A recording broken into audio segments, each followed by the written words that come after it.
আসসালামু আলাইকুম ওয়া রাহমাতুল্লাহি ওয়া বারাকাতুহু। প্রিয় ভাই ও বোন, আজকে আমি আপনাদের জন্য একটা আমল নিয়ে আসলাম। অনেকের অনেক ঋণের ভিতরে আছেন বা দেনার ভিতরে আছেন। সকলের মাথায় টেনশন থাকে যে আপনারা এই দেনাটাকে কিভাবে শেষ করবেন। সকলেরই একটা মাথার ভিতরে একটা চিন্তা থাকে। তো আমি আপনাদেরকে আজকে এরকম একটা আমল দিব, শিক্ষা দিব, আমল যেটা করার সাথে সাথে ইনশাল্লাহ ফলাফল পেয়ে যাবেন। যদি আপনার রুহানিয়াত যদি ভালো থাকে তো ইনশাল্লাহ আপনি খুব চালুচালুই এর ফলাফল পেয়ে যাবেন। যদি আপনার রুহানিয়াত যদি কম থাকে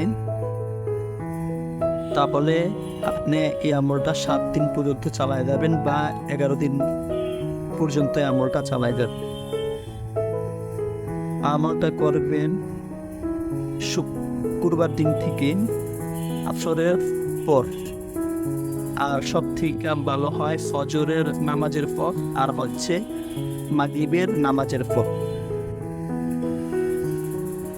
এই আমল যারা নামাজ পড়েন এই আমলটা হচ্ছে তাদের জন্য। যারা নামাজ পড়েন না তারা কেউ এই আমলটা করিয়েন না, অযথায় কোনো লাভ হবে না আপনাদের। তো আপনি শুক্রবার দিন থেকে ফজরের নামাজের পর থেকে আমলটা আপনি শুরু করে দিবেন।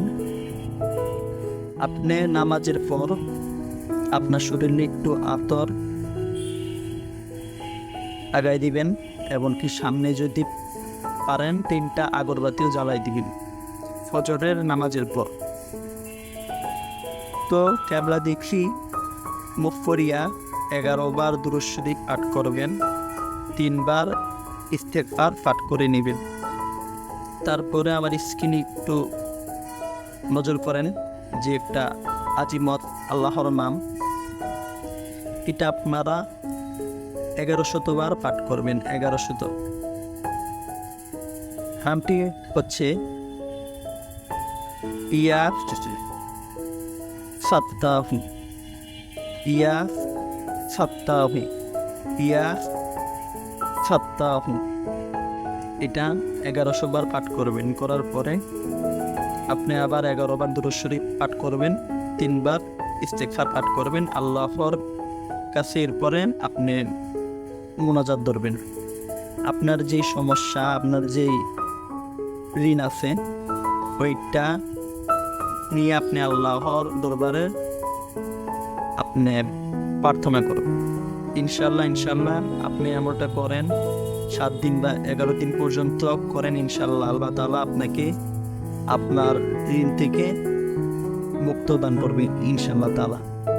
আর এমনটা করবেন হচ্ছে ফজরের নামাজের পর আর হচ্ছে মাগরিবের নামাজের পর।